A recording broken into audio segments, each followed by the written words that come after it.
você que mais uma vez está aqui junto conosco para celebrar este culto que nós realizamos também na certeza da presença do nosso Deus, que é Pai, Filho e Espírito Santo.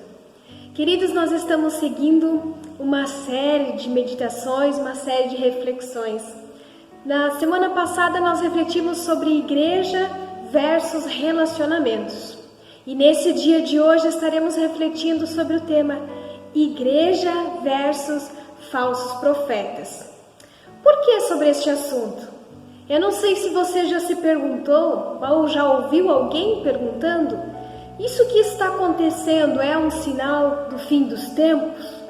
A gente tem ouvido profecias, a gente tem assistido na televisão, inclusive na internet, pessoas anunciando que este é um dos sinais do fim dos tempos.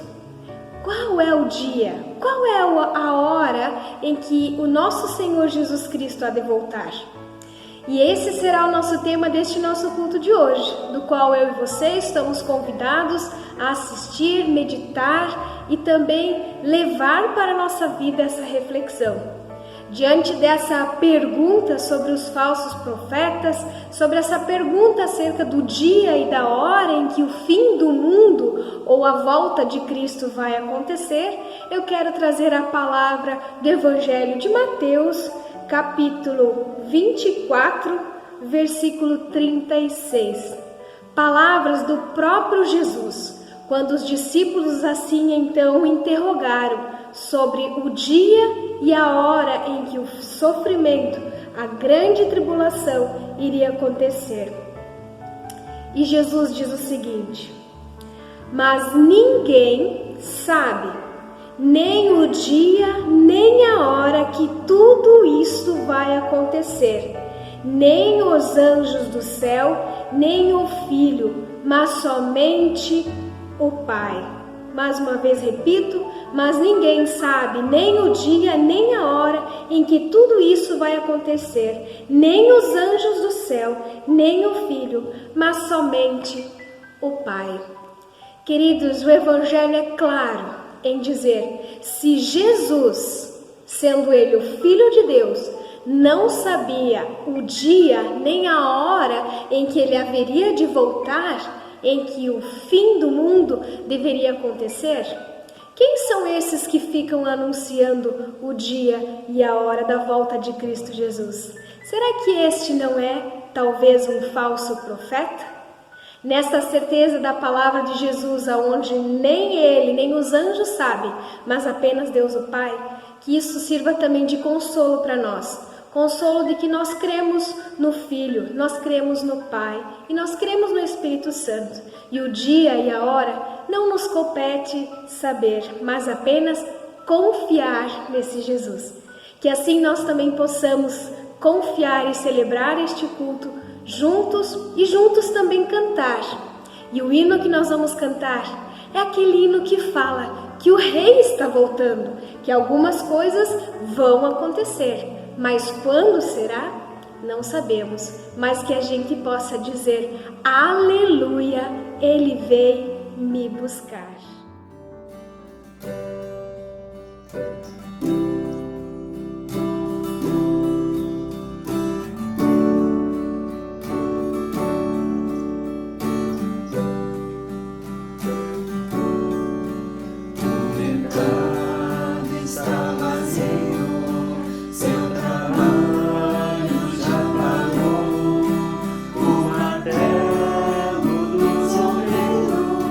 Seu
trombeta está soando, o meu nome a chamar.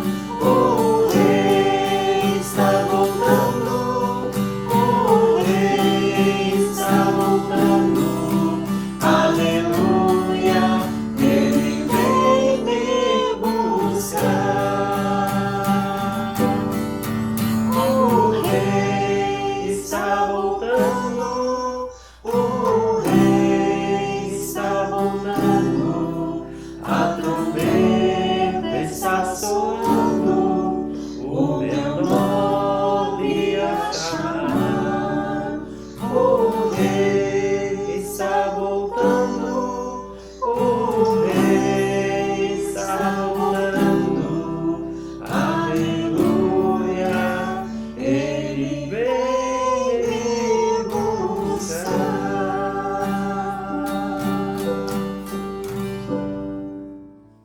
Olá, quero compartilhar contigo nesta manhã, neste momento de culto, um fato. Em nossos cultos temos o momento das ofertas, e estas me são entregues sempre ao final da programação para que eu realize o depósito na conta bancária da igreja, e assim o tesoureiro então faça os devidos encaminhamentos. Não apenas uma vez, ao fazer o depósito, fui constrangido quando o atendente me fala: pastor, essa nota é falsa. Com olhos treinados, no primeiro toque, ele pôde identificar uma nota falsa. Algo que para mim passou totalmente despercebido.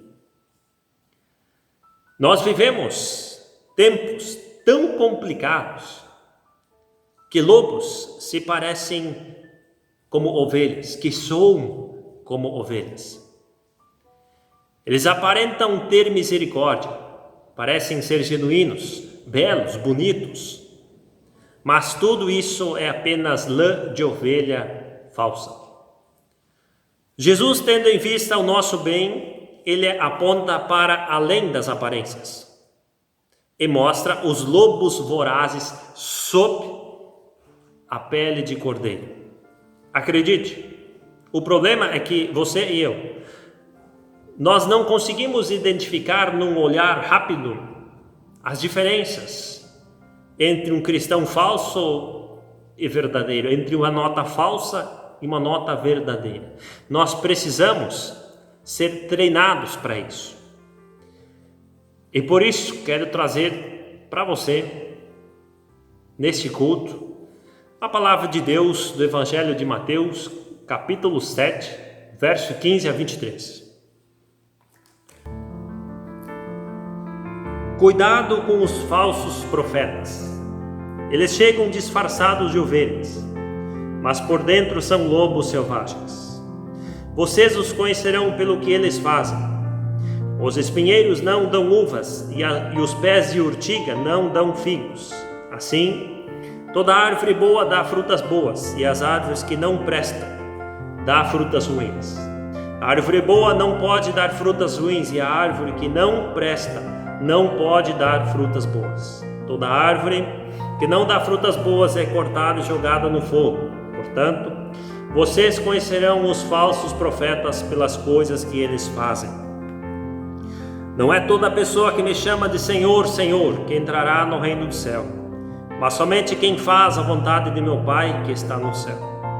Quando aquele dia chegar, muitas pessoas vão me dizer: Senhor, Senhor, pelo poder do seu nome anunciamos a mensagem de Deus, e pelo poder do seu nome expulsamos demônios e fizemos muitos milagres. Então eu direi claramente a estas pessoas: eu nunca conheci vocês. Afastem-se de mim, vocês que só fazem o mal. Se Jesus diz: cuidado com os falsos profetas, não pense você que eles não existem. Eles são uma realidade. Não tem sentido você colocar uma placa na entrada da sua propriedade dizendo: cuidado, cão bravo, se você não tivesse cachorro. Portanto, se Jesus falou: cuidado com os falsos profetas, pode ter certeza que isto é uma realidade. Jesus deu a entender que o tempo antes da sua volta seria caracterizado não só pela grande propagação do Evangelho, mas também pelo aumento do número dos falsos profetas. Nos últimos dias, Satanás usará prodígios de mentira para enganar as pessoas. Jeremias já falava sobre eles, sobre os falsos profetas. Eles falam visões do coração, enquanto os verdadeiros profetas permanecem nos caminhos, nos conselhos do Senhor. Ouvem palavras de Deus e anunciam elas para o povo. Falam da boca do Senhor. Nós que atualmente nos declaramos cristãos, que fizemos uma profissão de fé pública no batismo e particular depois da conversão, damos a impressão de honrar a Jesus chamando de ó Senhor, meu Senhor. Declaramos o credo na igreja, cantamos hinos de louvor, de adoração, até exercemos algum ministério em seu nome. Mas mesmo assim, ele continua pedindo evidências da sua sinceridade e da sua obediência. A obediência à vontade de Jesus é a prova da verdadeira fé. Não consiste em palavras, não é dizer Senhor, Senhor, e não obedecer às suas ordens. É fácil aprender vocabulário religioso, até memorizar alguns versículos bíblicos, canções, e ainda assim não obedecer à vontade de Deus. Quando os crentes, eles são descuidados com o estudo e a obediência na palavra de Deus, preguiçosos sobre a oração e sobre a crítica das coisas de Deus, é fácil serem enganados. Enganados por alguém que finge, que parece que está correto, especialmente se ele é agradável, positivo, alguém que tolera o que normalmente é condenado pelos outros. Os falsos profetas, eles gostam de estar com os cristãos, de falar com os cristãos, de ser identificado com os cristãos. Ele sabe usar a Bíblia muito bem, e as suas ideias parecem ser bíblicas, parecem ser sinceros, e por causa da sua sinceridade, podem com mais facilidade enganar os outros. Eu quero te encorajar, querido ouvinte, a ser um estudante das Escrituras, um vigia dos líderes espirituais. Não acredite em alguém porque simplesmente se diz ser de Jesus. Confira suas ideias, suas palavras. Tenha uma pulga atrás da orelha. Quanto melhor você conhecer a verdade de Deus, mais aguçada será a sua vigilância. Quando Jesus falou sobre verificar os frutos da vida da outra pessoa, ele estava enfatizando a importância de prestar atenção a partir do que é ensinado e vivido. Em última análise, a árvore não pode escolher o que ela é. Fique atento nos seus frutos. Não acredite nas palavras simplesmente porque saíram da boca de um pastor. Pesquise, vá atrás, pergunte, questione. Isso fará bem para a sua fé. É assim que você construirá uma casa sobre a rocha. A diferença entre o genuíno e o falso é sutil, nunca óbvio. É por isso que tantos são enganados. Se você é uma pessoa religiosa que valoriza a tradição tanto quanto a aplicação da palavra de Deus na sua vida, Essas palavras de Jesus podem te deixar preocupado. Elas foram ditas para tirar os religiosos para fora do cercado da teoria e levá-los para dentro do mundo, para o mundo real, para o dia a dia, aonde se mostra a fé. Jesus naquela época e agora, ele continua a procurar e afirmar cada pessoa que faz a vontade do seu Pai. Não pessoas que falam, mas pessoas que fazem. Aquelas que vivem o que falam. Como você pode notar, a fé é um relacionamento genuíno, sincero e profundo com Jesus, baseado na fé e não nas obras.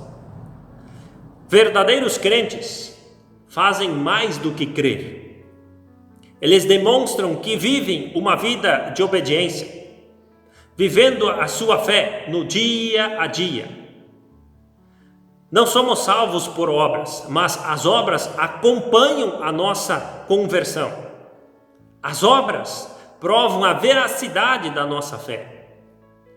As obras que me refiro não são meras palavras, ainda que elas sejam importantes. O próprio Jesus condenou aqueles que diziam: Senhor, Senhor. Ele foi mais longe e se referiu a pessoas que profetizam e realizam atos religiosos em seus próprios nomes. Para estes, Jesus dirá: afastem-se de mim, pois eu não os conheço.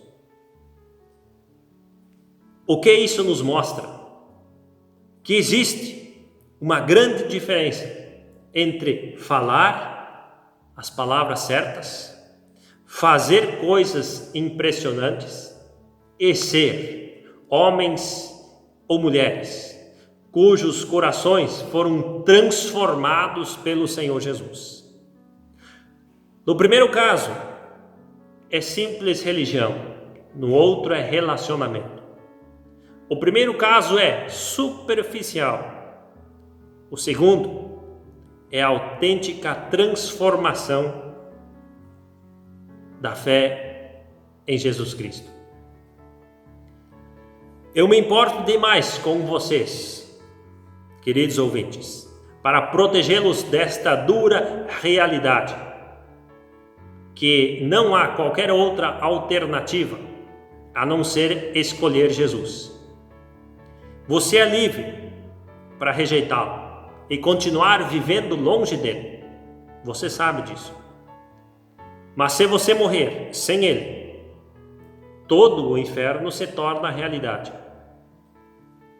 Não faz diferença se você viveu uma vida envolvida com uma religião, com um discurso muito bom, muito bonito sobre Deus, ou uma vida totalmente depravada, longe de tudo, longe de Deus. De qualquer forma, Jesus declara para esta pessoa que ela está perdida. A questão é um relacionamento de fé com Ele. Insisto que você, ouvinte, ceda, que baixe a guarda, que deixe ser conduzido até Jesus. Sem Ele não há vida. Sem Ele não há para onde ir. Sem Ele não há conhecimento. Deixe ser conduzido, deixe ser tomado por este amor de Jesus. Somente Ele pode te dar estas três coisas: uma direção, um caminho e uma vida. Que Deus nos abençoe e nos guarde. Amém.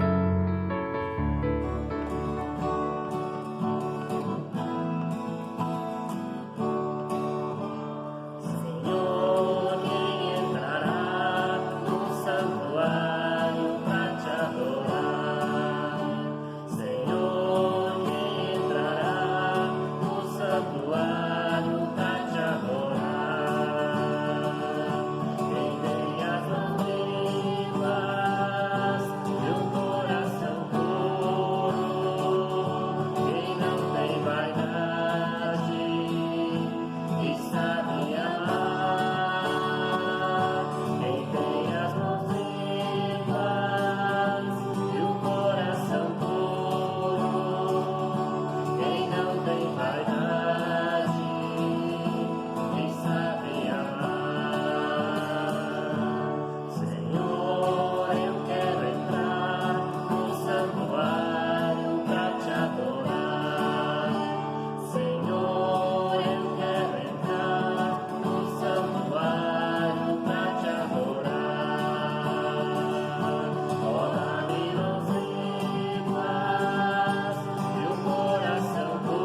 encerrar este momento de culto dando graças a Deus, dizendo aleluia. Dos céus, Deus manifesta o seu poder, manifesta a sua grande e maravilhosa obra. Obrigado, Senhor, pela chuva que cai sobre a terra, que é bênção.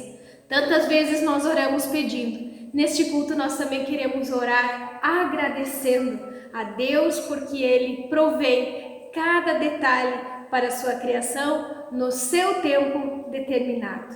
Vamos assim fechar nossos olhos e agradecermos ao nosso Senhor em oração.